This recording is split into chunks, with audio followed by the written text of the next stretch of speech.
வராக நதிக்கு ஜெய மங்களம். நீராடினாள் மழலை செல்வம் தந்தருளும் அழகு நதிக்கு சுபமங்களம். தென் மாவட்ட நதியாய் விளங்கும் வராக நதிக்கு ஜெய மங்களம். பிரபலமான நதிக்கு சுபமங்களம். தேனி மாவட்டத்தில் உறையும் நதிக்கு ஜெய மங்களம்.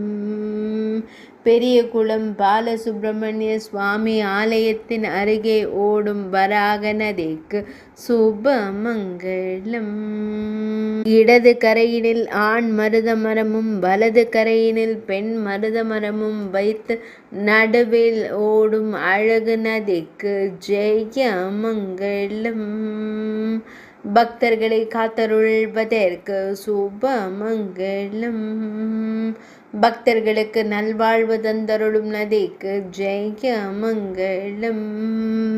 காசி கங்கை நதியின் இரு கரையிலும் உறையும் 2 மருத மரங்களைப் போலவே இங்கும் கொண்டருள்வதற்கு ஜெய மங்களம்.